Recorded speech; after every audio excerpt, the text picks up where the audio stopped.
Das hier ist wirklich surreal.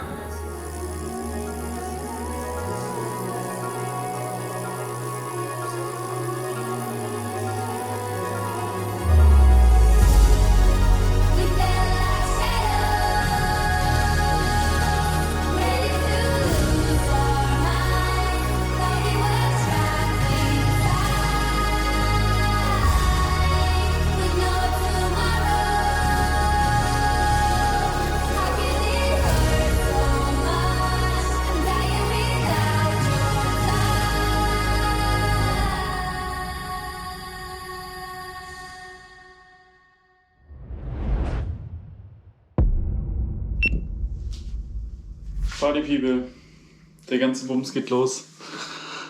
Hallo, guten Tag. Leute, wir gehen rein. Uff, der Wahnsinn fängt an. Wir haben ganz schön viel Stuff hier zu packen und es ist einfach sehr viel Chaos noch hier nebenher. Die Arschcreme ist mit am Start von diesem guten Mann hier. Er ist eine absolute Legende.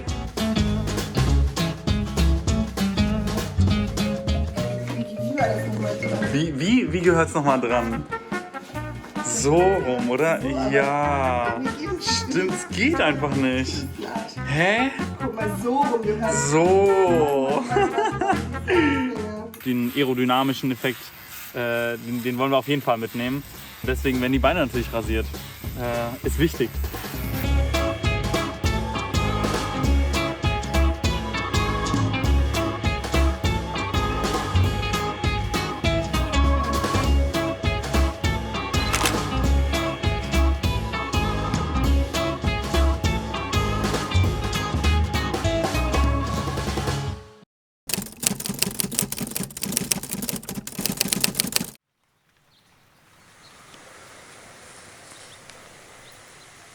Es geht los. Regentag 1 von 2 verbracht. Regentag 1 von 1. Es hat die letzten 2 Monate nicht geregnet. Und heute? Und heute haben wir den Glückstag erwischt.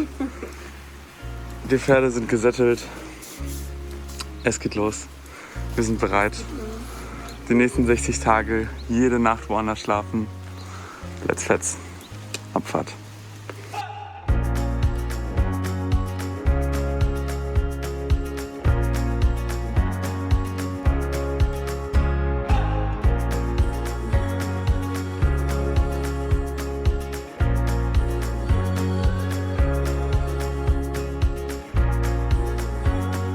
Wir fahren mal Richtung Squamish jetzt.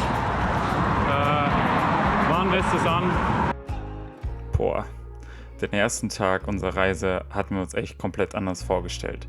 Statt strahlendem Sonnenschein gab es Dauerregen, auslaufende Tubeless-Milch und eine verzweifelte Suche nach einer Schraube im Müll. Vielleicht waren 5000 Kilometer in 2 Monaten doch eine Nummer zu groß für eine erste Bikepacking-Tour. Alex hatte dank der ständig springenden Kette ihr ganz eigenes Motto. Kleines Blatt? Nein, danke.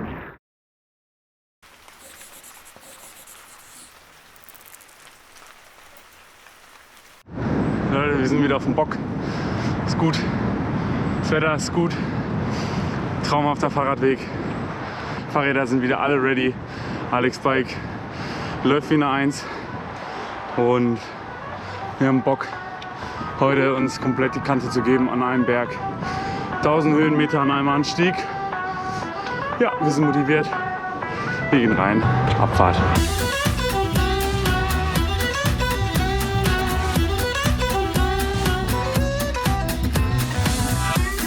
So, dieser Apparillo wartet jetzt hier auf uns. Ganz solide 1000 Höhenmeter mit 7,5% Steigung. Wir gehen rein. Ich glaube, wir haben richtig Bock.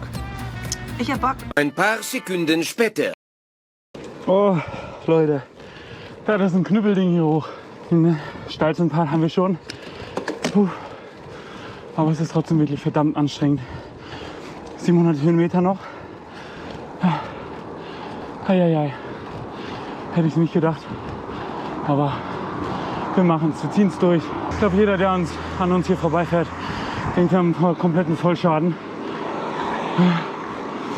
Aber ich glaube, es ist einfach ein Erlebnis. Und dafür sind wir hier.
Tag 3.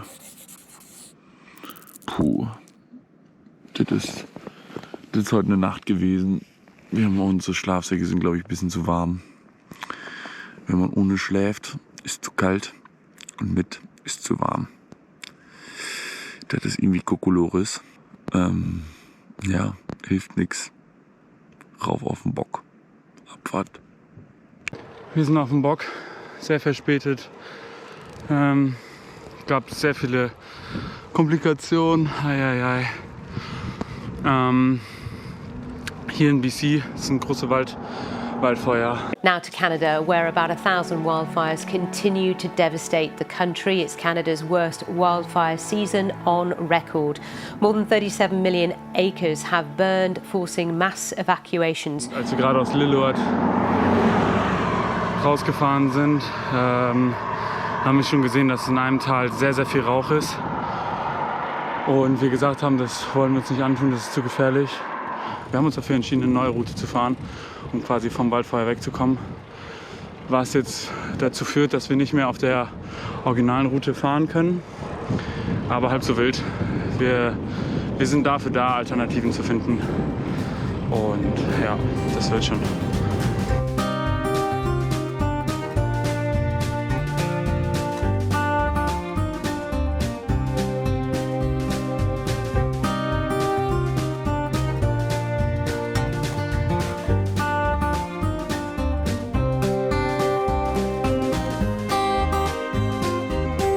Das Festmahl ist angerichtet. Puh.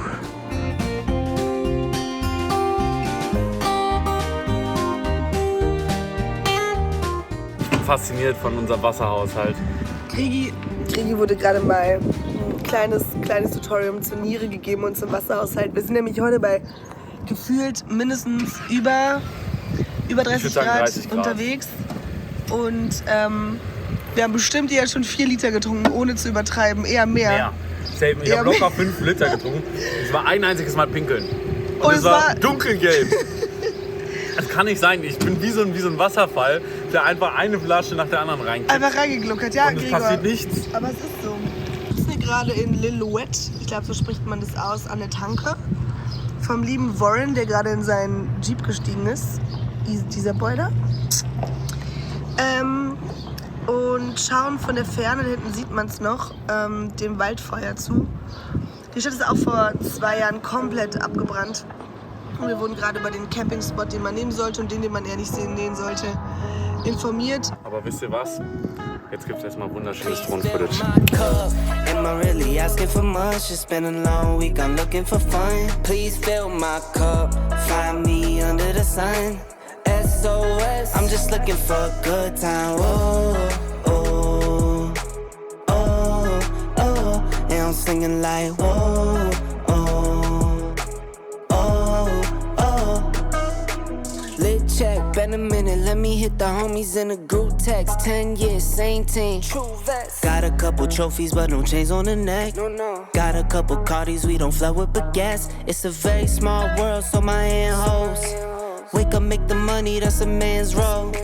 Whoa, oh, oh, oh.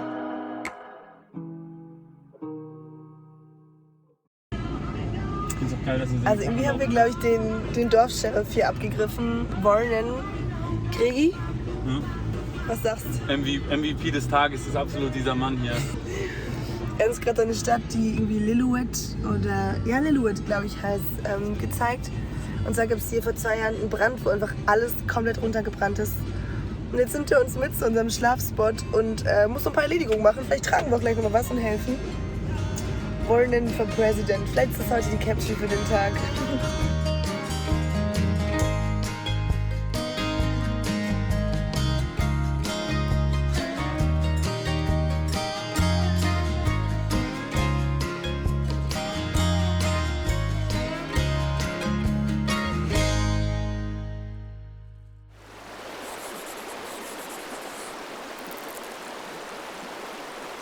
Obwohl es hier so schön ist, hat Alex doch erst nicht so gut geschlafen. Weil ich unser Camp verteidigen musste. Alex musste fighten, aber es gibt jetzt erstmal einen ganz starken Coffee. Dann geht's los.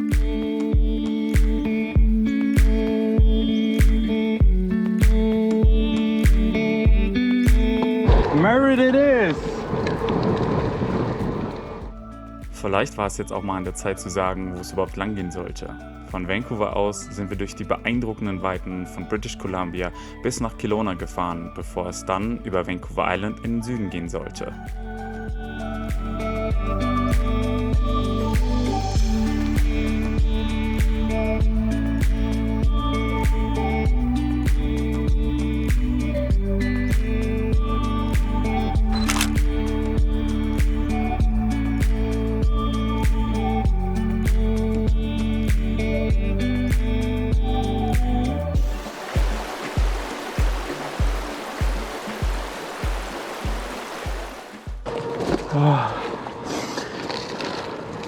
Ich fange an, Serpentinen hier hochzufahren, weil es einfacher ist.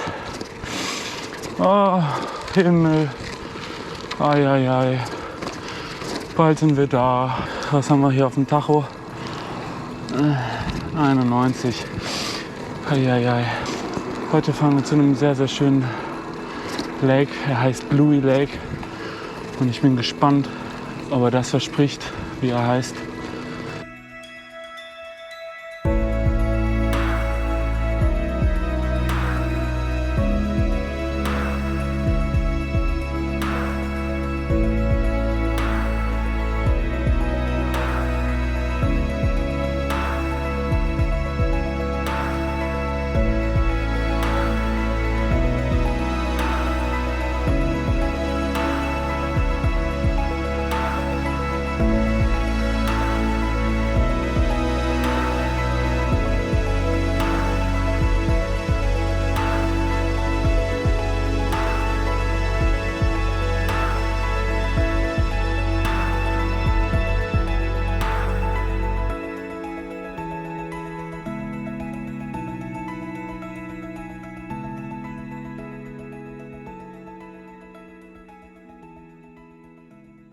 Ich bin ganz stolz bestätigen, Alex Hieronymi hat 3 Tage hintereinander gekämpft. Stolz gekämpft.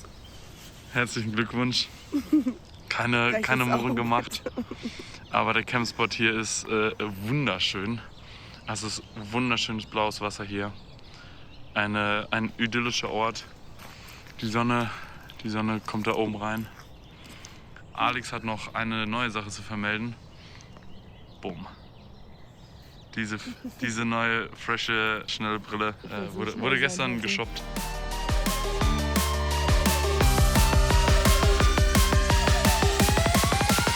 Es gibt keine Mittagspause, es wird einfach durchgeballert.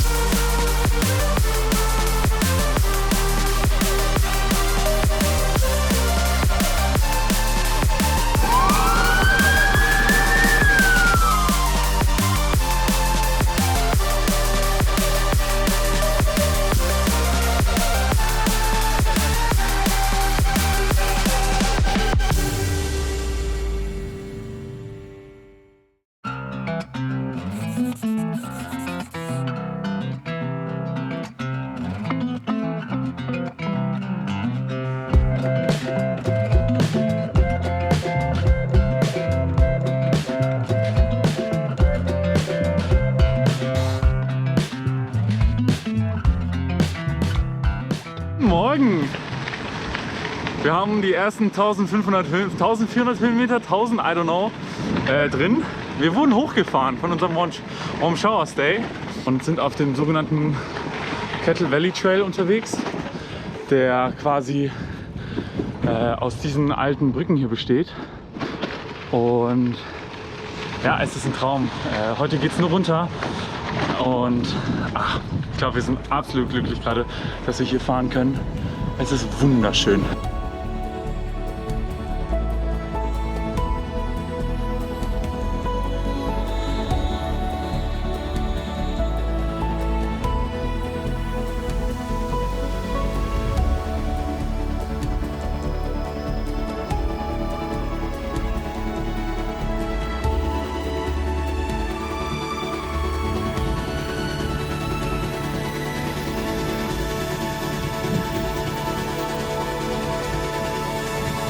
Crazy.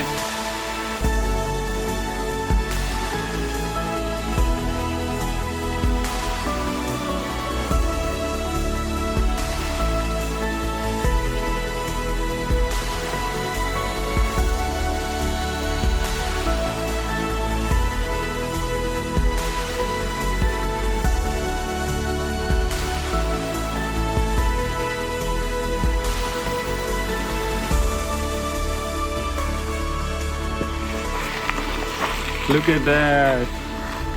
Es ist so wunderschön hier. Wir haben, glaube ich, heute 13, 14 Höhenmeter. Also es ist dauerhaft komplett flach. Es ist wunderschön. Anstieg heute 13 Höhenmeter, Abstieg 16 Höhenmeter. Das ist wirklich viel. Also man merkt es ordentlich in den Beinen schon. Kleiner auf Höhenmetertag. Ja. Lieben wir.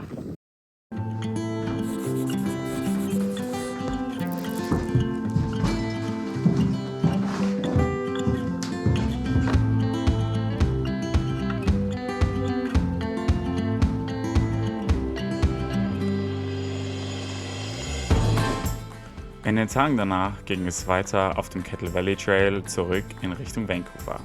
Trotz der zähen Tage, an denen wirklich nur noch Koffeintabletten halfen, waren wir weiterhin absolut fasziniert von der Natur Kanadas.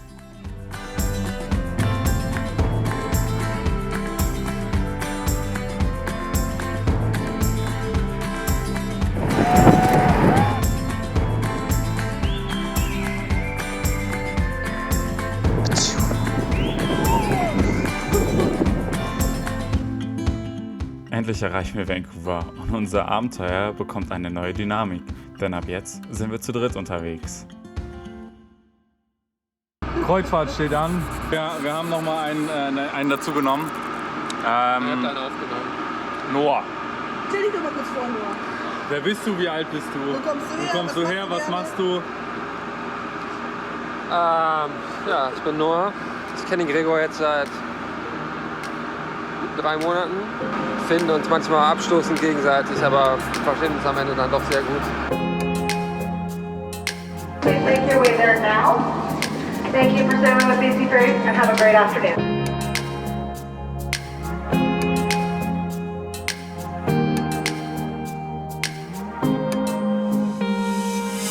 Digga, mit 23%. Ah. Oh, ich kann nicht mehr.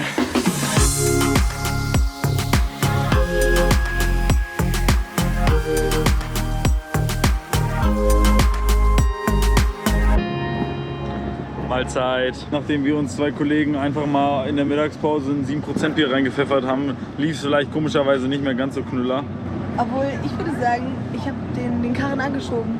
Die hat die Führung übernommen. Sie war auf einmal Zugpferd. Sie hat uns da durchgezogen auf jeden Fall. Weil Noah und ich vielleicht doch etwas beschwipst waren. Also bisher beschwipst. Man kann es jetzt nicht so richtig krass empfehlen. War trotzdem ein sehr leckeres Bier, würde ich sagen. War sehr lecker und ist es auch. Man ist im Nachhinein immer Vielleicht würde man es doch vielleicht irgendwann wieder tun, auch wenn man um die Folgen weiß. Wir sitzen schon wieder auf der Fähre. Ja, geht heute zum Campen. Haben wir Bock? Ja, schon Lust.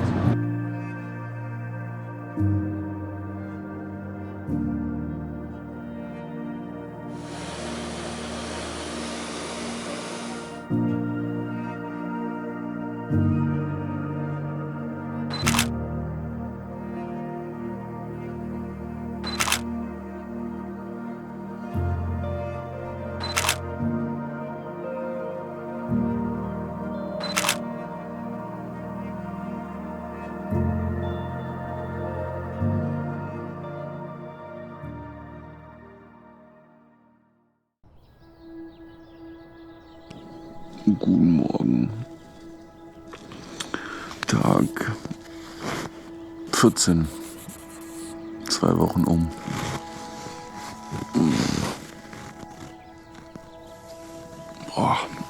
Vancouver Island sind wir heute. Und demnächst wird übergesetzt in die USA. Es ist wild. Heute fahren wir teilweise auf dem Trans-Canada Trail wieder, der sehr, sehr schön sein soll.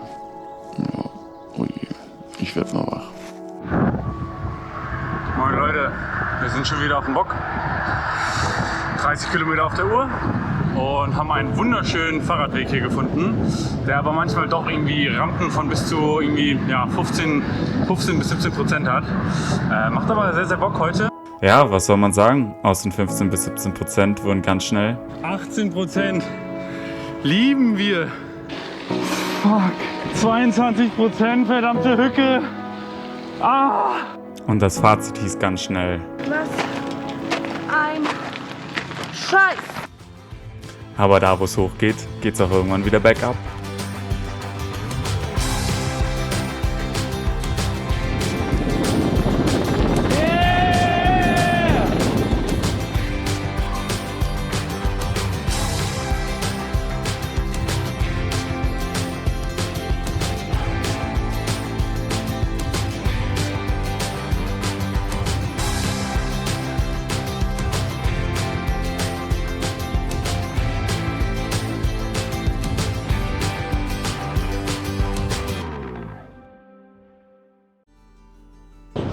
Man riecht das Salz in der Luft.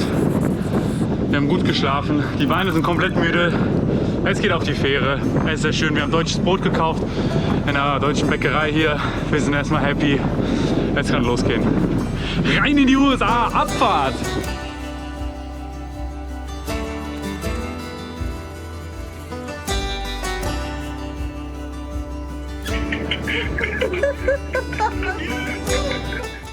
In Victoria haben wir uns dann von Noah verabschiedet, der zurück nach Vancouver fuhr.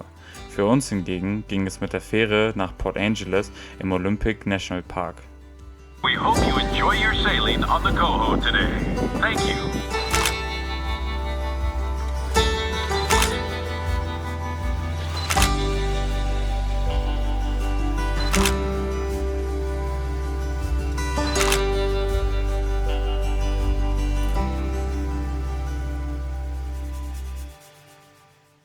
Jo, wir waren, glaube ich, heute Nacht auch nicht die einzigen, die mies Bock hatten auf Erdnussbutter.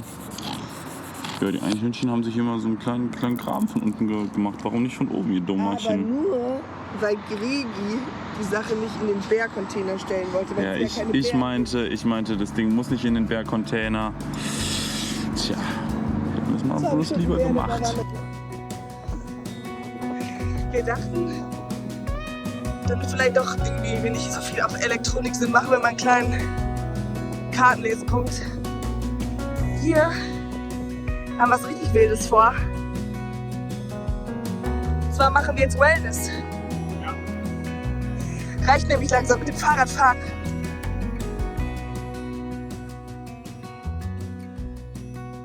Besser hätte man den Tag wahrscheinlich nicht starten können. Es tat wirklich unfassbar gut, einfach mal wirklich nichts zu tun. Kein Radfahren, kein Hin- und Herrutschen, um die angenehmste Position auf dem Sattel zu finden, sondern schöne Gespräche über das Leben.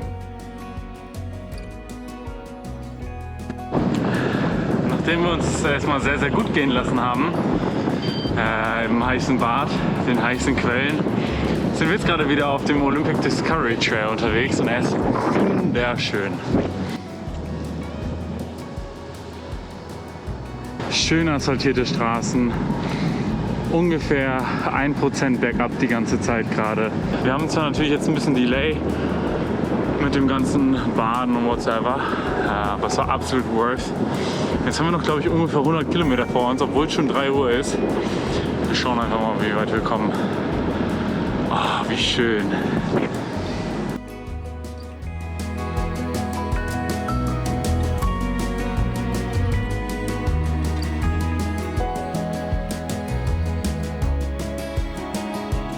Wir sind jetzt auf dem Highway 101 angekommen, der uns wahrscheinlich noch sehr, sehr lange begleiten wird.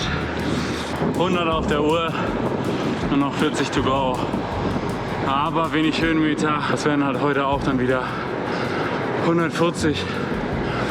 Und jetzt heißt es halt irgendwie ein bisschen Mucke auf die Ohren zu ballern und halt einfach mal durchzuziehen. Mal sehen, wie die Beinchen sich morgen anfühlen werden.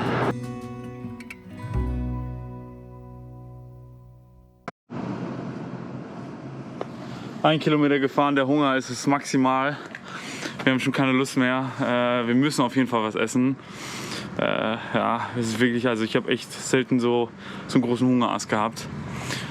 Nee, Joke. Sugar loss. Sugar loss. Ja, es geht heute los. Lake Quinault oder wie wir sagen, Lake Quinoa.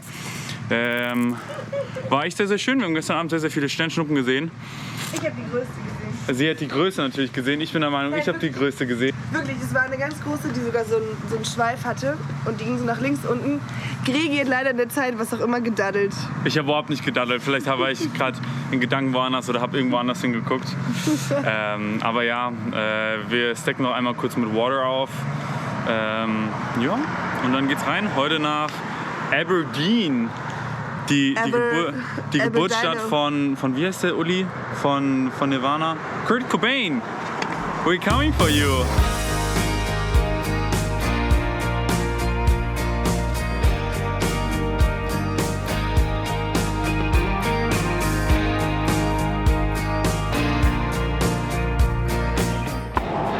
Es sind leider nicht immer nur die komplett leeren Straßen, sondern auch das hier.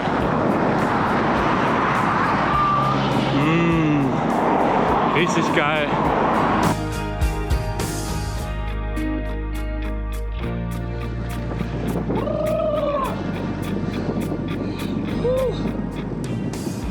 Vier Kilometer.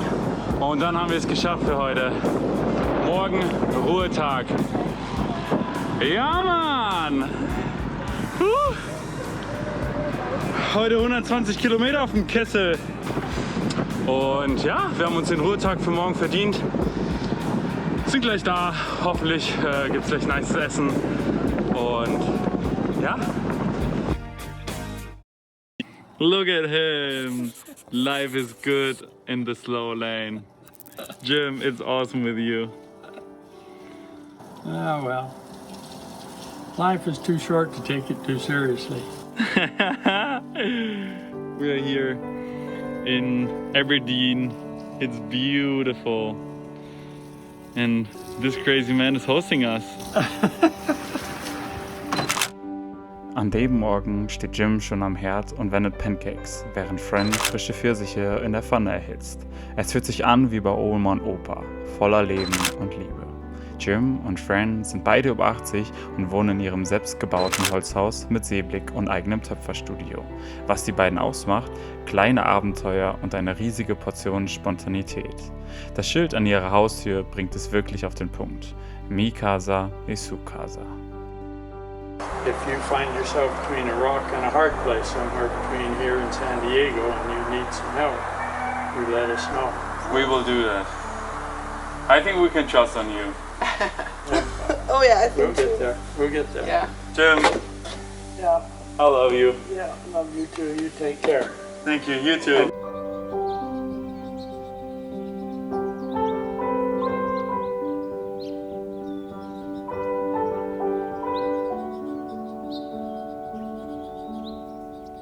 Oh, I see what you're up to. Am I supposed to dance or cross my eyes or do what? You have to. Just dance as you were doing it with the tutu. Oh. I can't, well, I can go like this. Oh, Jim. Grüezi. Off-Day. Grüezi auch von ihr. Ja, wir haben unseren Off-Day hinter uns.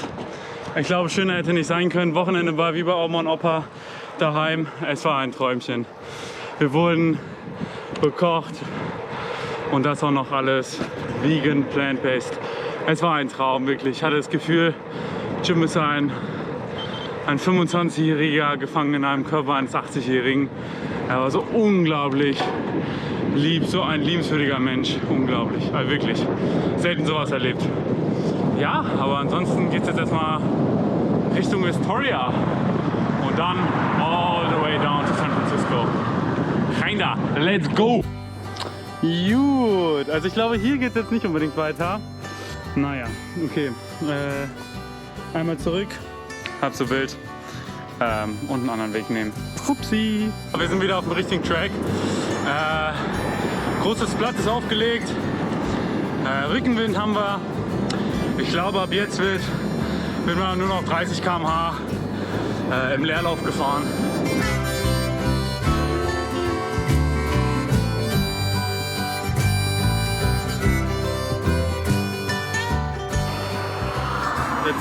Der Zucker muss rein.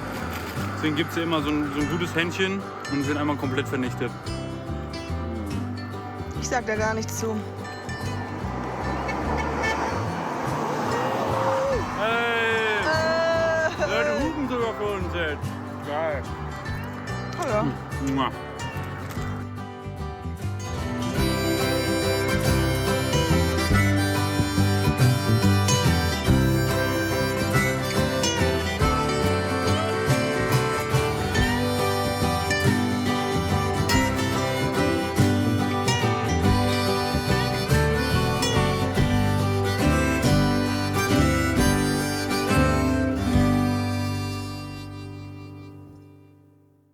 Heute Oregon oder Oregano. oder wie wir sagen Oregano. Ja, wir hatten gerade eben noch einen netten Call mit den Eltern zu Hause daheim, aus der Heimat, aus Oschel. Grüße. Yes, die Pferde sind gesattelt, alles ist verpackt. Ja, die Sonnencreme trocknet, damit wir heute keinen Sunburn bekommen. Ich weiß gar nicht, ob man schon die Tanline hier ein bisschen sieht. So ein bisschen. Guck mal, dieser Quadrizeps. Naja.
Again. Oh, she's so easy to love, you know? Listen. Easy to love.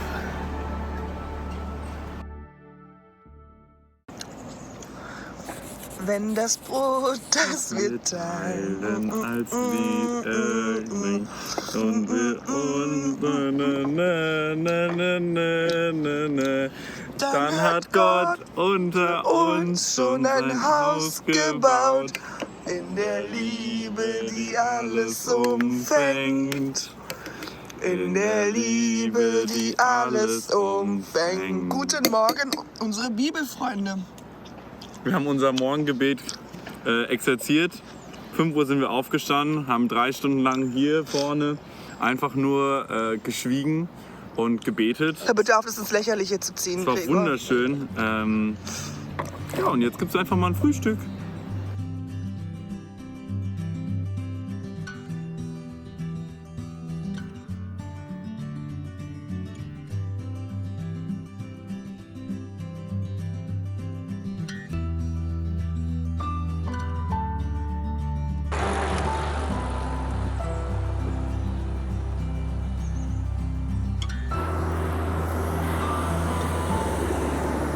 Dieses Girl ist einfach richtig am Abdancen.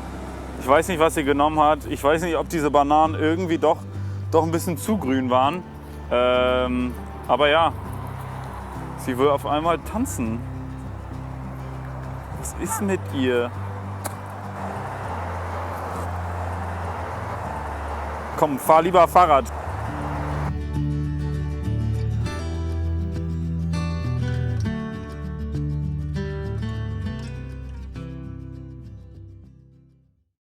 Es ist einfach so unglaublich schön hier.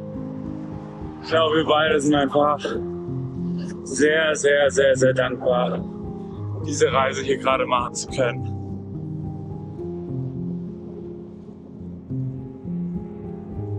Bei diesem Sonnenuntergang jetzt Richtung Gold Beach zu fahren. Ich glaube, der Ort könnte nicht besser dafür sprechen, wie das hier gerade einfach alles ist. Das ist echt crazy. Die Wellen, Dann diese massiven Berge, Steine, auch nicht. Hügel, ich weiß nicht, wie man es beschreiben kann.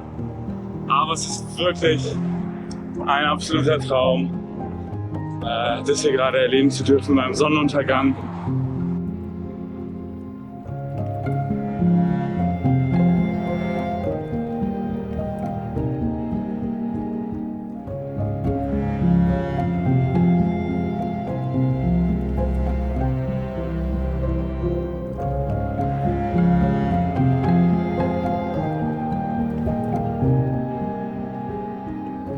Das ist Wahnsinn, es ist unglaublich.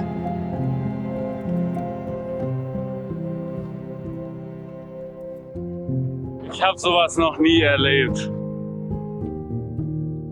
Wow! Huhu!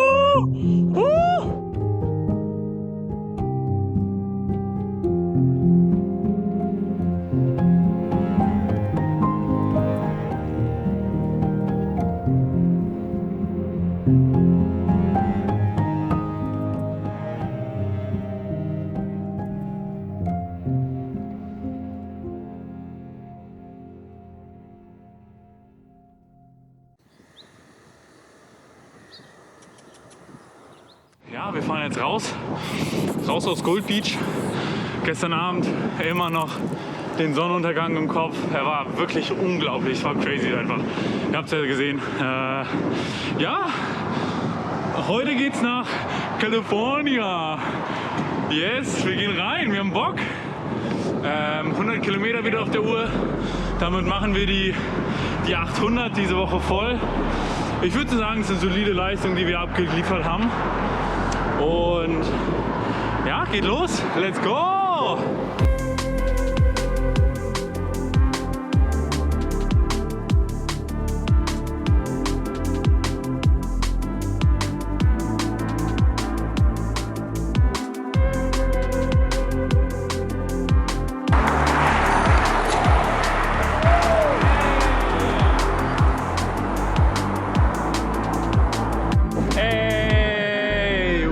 To California. Ja, der letzte Start auf der Reise.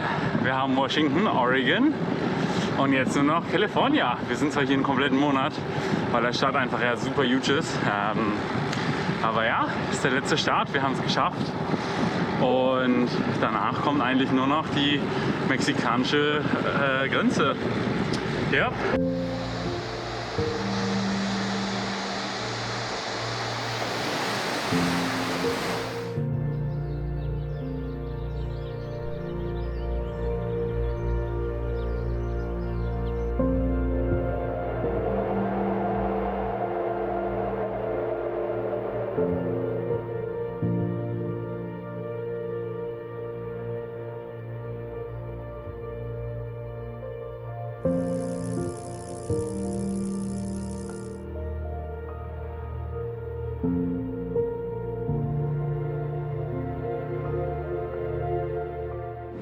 Hey, schon crazy, hey. Muss man ehrlich sagen, diese riesen Oschis hier.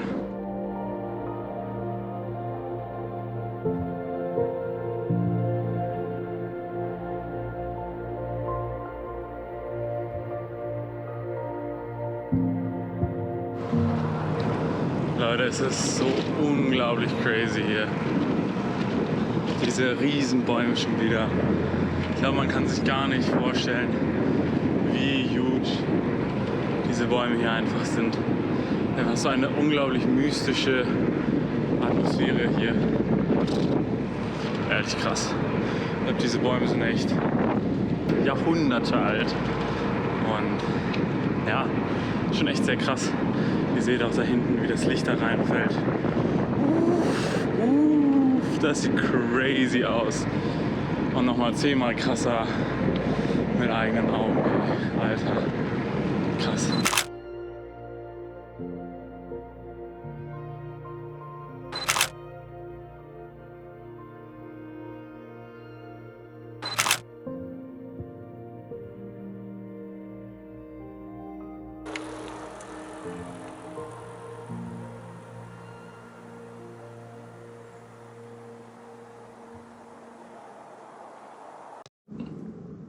Gumo. Heute Nacht übernachtet in den Redwoods. Und Leute, gebt euch diesen Ausblick hier.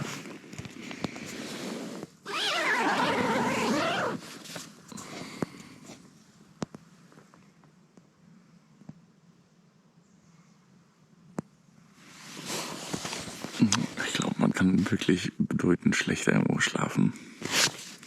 Wir gehen rein. Let's go. Wir sitzen auf dem Bike und die wunderschöne Reise geht weiter. Und ich glaube, der Start könnte gerade nicht besser sein. Es geht hier durch diesen lichtdurchfluteten Wald. Ich glaube, als Jesus geboren wurde, ist hier schon so ein kleiner Bäumchen hochgegangen. Ich glaube, malerischer könnte der Morgen nicht sein.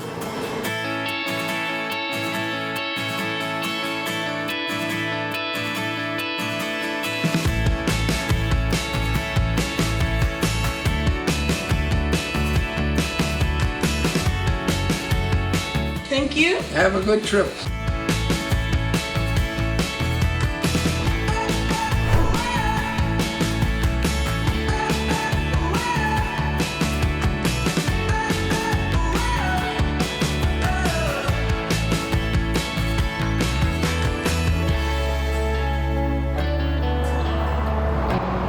Hey! We're so close. Come on, Lex. Let's go! See! Yes! Leute, seid ihr ready? Wow, it's crazy. Alter. There we go. There we go. Alter. Ooh.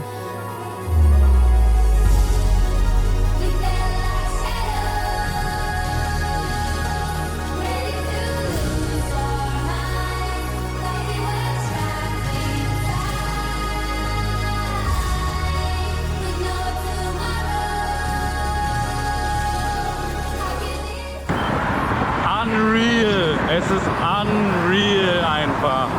Wir fahren einfach gerade über die Golden Gate, Leute.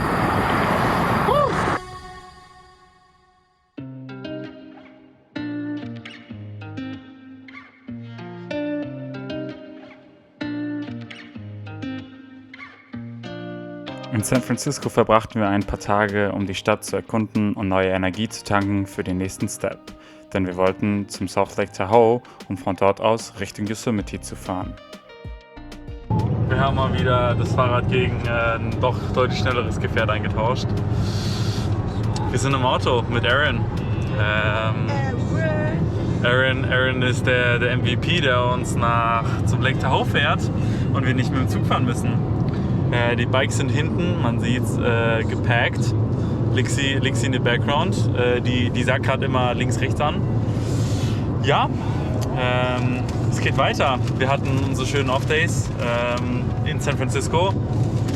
Aber die Beine schreien eigentlich quasi wieder nach mehr Biken, nach den Höhenmeter, die jetzt kommen.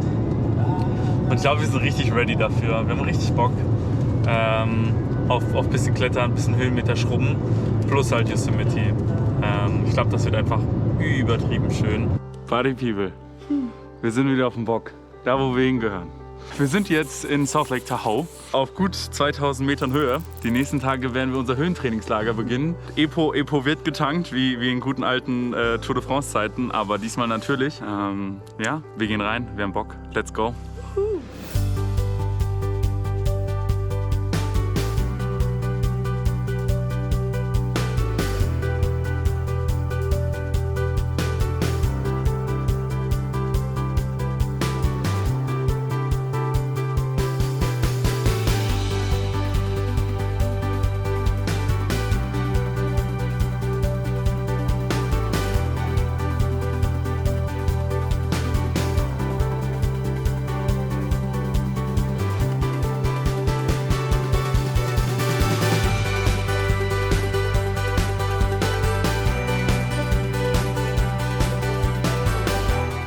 Wir sollten heute, glaube ich, drin schlafen. Da ist ein Wölkchen am Himmel. Das heißt wirklich nichts Gutes.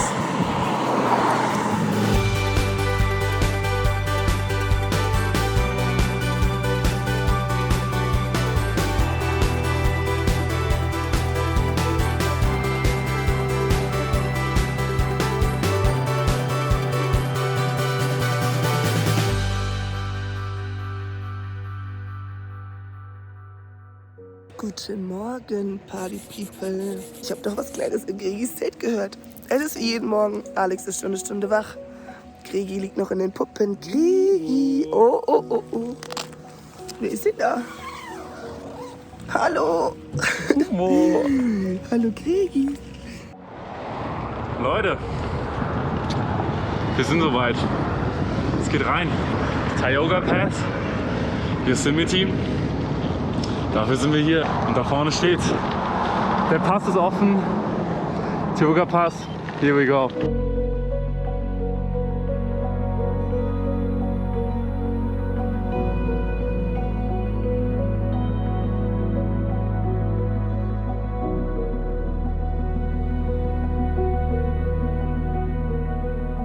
Leute, was ist das schön hier. Das kannst du auch keinem erzählen, oder?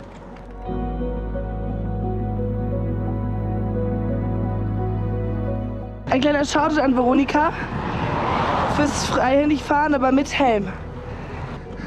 Das hier ist wirklich surreal. Das ist wie irgendwie aus einer anderen Welt.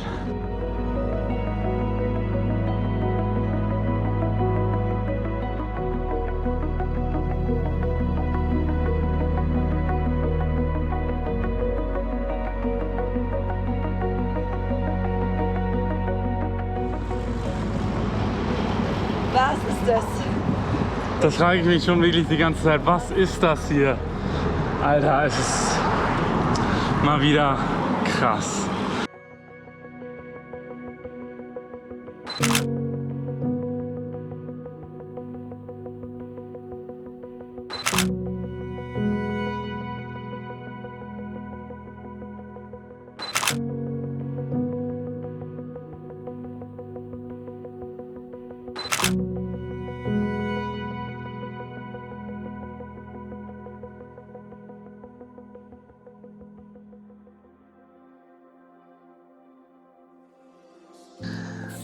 Ist kein Hintergrund, schaut.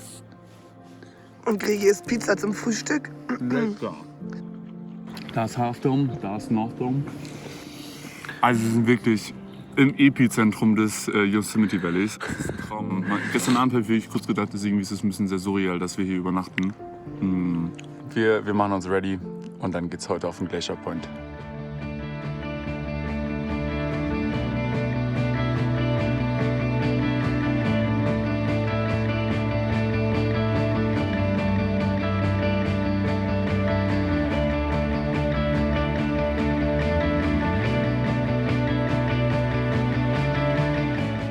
Nach 1400 Höhenmetern stehen wir ganz oben am Glacier Point.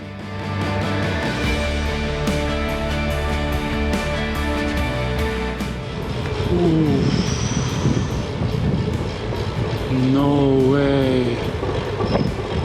Ach du Scheiße.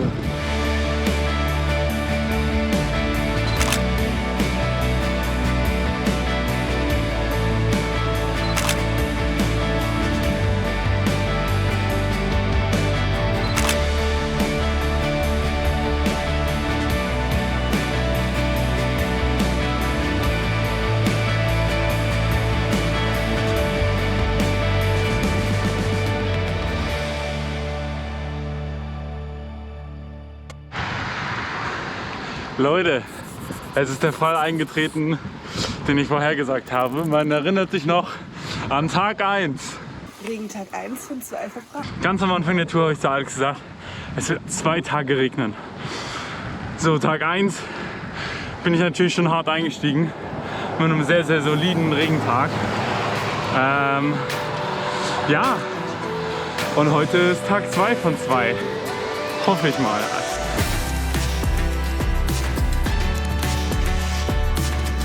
Mit dem zweiten Regentag in der Tasche ließen wir den Yosemite hinter uns und es ging wieder zurück an die Küste. Oh, so eine Scheiße, ey. Ja, ich will nicht mehr. Ich will mich hinlegen in mein Bettchen. Ich will auch im Bettchen.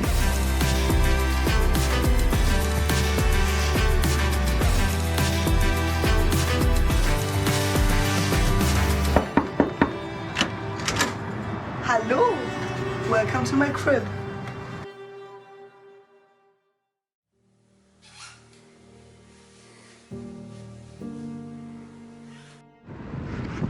Guten Morgen aus Monterey. Wir haben hier mein drittes im Bunde. Und der killt nochmal alles an Outfits. Look at him! He's racing in his outfit.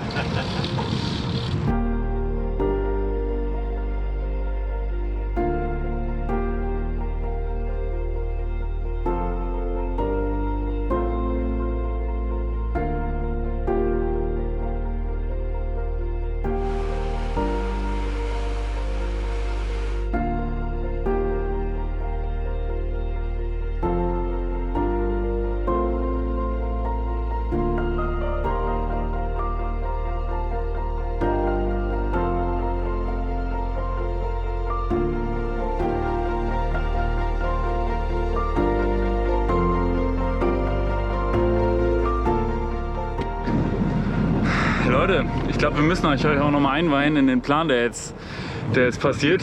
Und zwar ist hier auf dem Highway 1 direkt an der Küste die Straße gesperrt. Hier gab es irgendwie so einen Erdrutsch und die Straße ist für Autos gesperrt. Das heißt, Autos kommen auf keinen Fall durch. Aber ich habe gelesen und auch gehört, dass man durchkommt, wenn die Straßen noch weiter weg sind. Von daher werden wir das jetzt probieren. Ihr werdet dabei sein, ob es klappt. Ich bin gespannt und yes.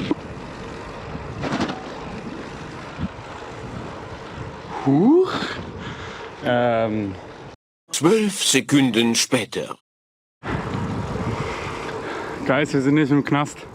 Wir haben es geschafft. Ich hatte Angst. Alex hatte ultra Angst. Es kam uns kurz jemand entgegen und Alex hat gedacht, okay, hier werden jetzt die Handschellen schon angelegt. Dem war aber nicht so, es war auch irgendein anderer Biker.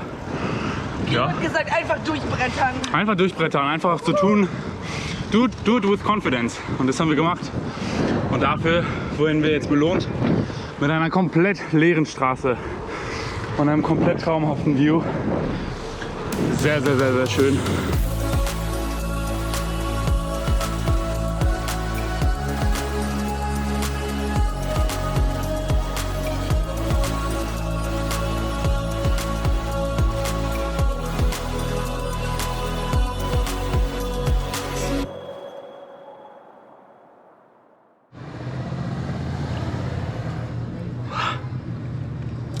Guten Morgen.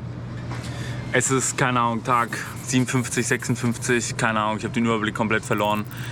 Wir versuchen eigentlich in San Diego, ich glaube, in 5 oder 6 Tagen zu sein. Das heißt, jetzt nochmal der letzte Stretch. Es sind eigentlich quasi keine Höhenmeter mehr, es ist nur noch flach. Und ja, jetzt geht's weiter. San Diego is calling. Und ich glaube, wir sind jetzt auch einfach mal ein bisschen ready anzukommen. Genau, deswegen, es geht weiter. Let's fetz.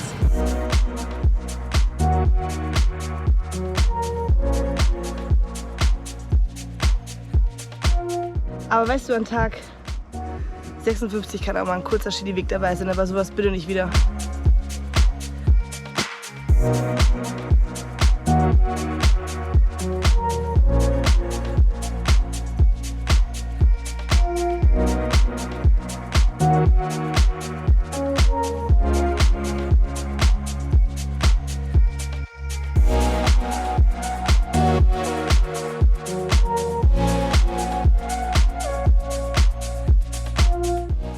Leute, gibt jetzt erstmal noch einen kleinen Dip hier in den Pacific. Ja, als kleine Abkühlung, glaube ich, fetzen wir hier nochmal kurz eine Runde rein. Wird geil. Let's go!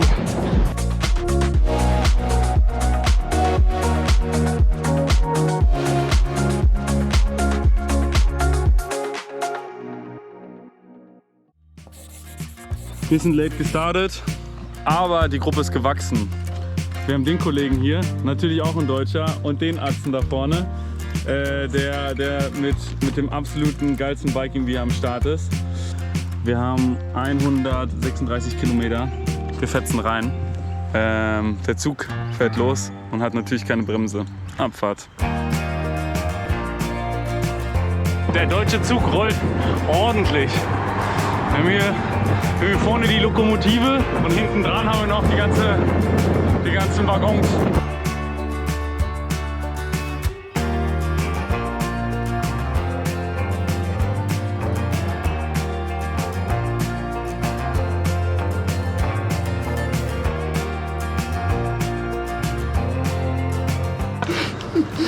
Ich schäme mich, was hier passiert. Wir wurden in Las Vegas tatsächlich in einem Bus mal ganz unangenehm gefilmt.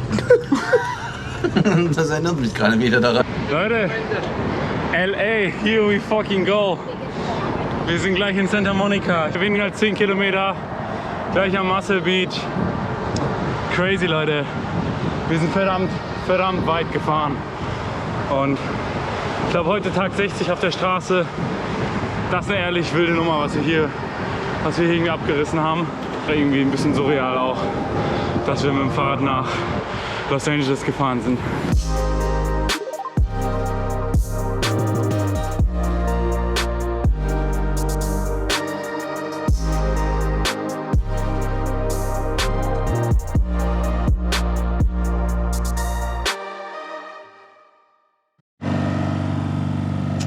Hey, yo.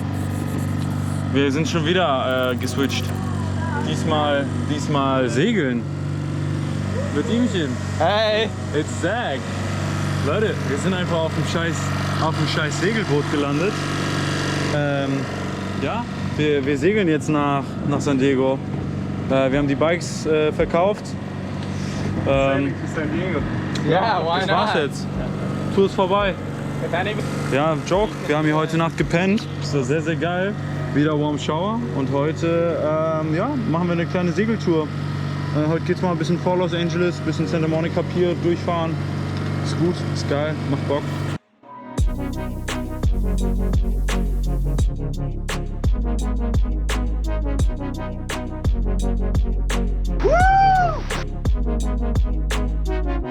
Oh boy!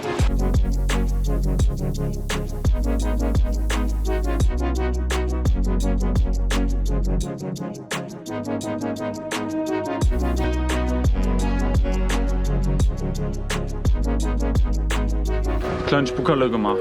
Das war mir gerade ein bisschen zu schaukelig hier.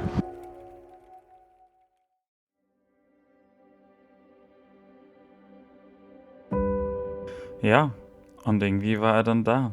Der letzte Tag der Reise. Unzählige Nächte im Zelt, müde Augen am Morgen, tütenweise Gummibärchen und endlos viele Croissants, die wir aßen.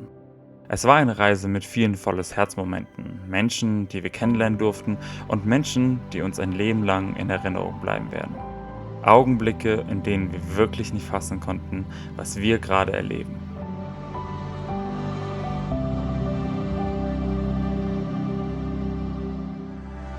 Es geht nach San Diego, der letzte große Zapfenstreich heute. Und dann sind wir da. Ja, es geht jetzt zum letzten Mal auf den Box. Wird irgendwie alles noch einmal alles eingepackt. Ja, das ist irgendwie krass. Ist einfach vorbei dann. Das ist schon wirklich echt krass. Ja.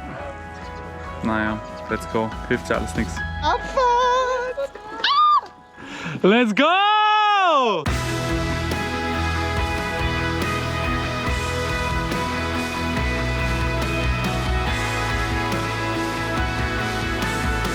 ...100 Kilometer noch, Leute. Dann ist der ganze Bums einfach geschafft. Das ist so krass.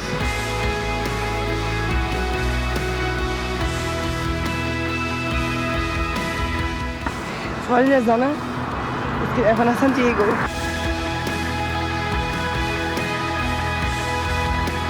Vor allem mit der Truppe, mit der wir hier gerade echt unterwegs sind. Es ist so geil.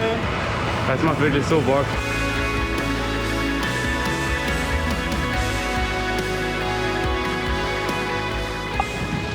Wir sind in fucking San Diego! Can you believe it? Hey!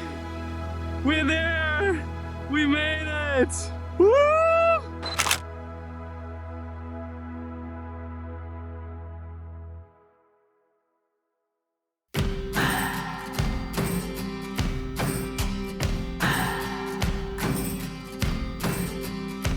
Mutter, bitte sei mir nicht böse, aber es passiert gerade.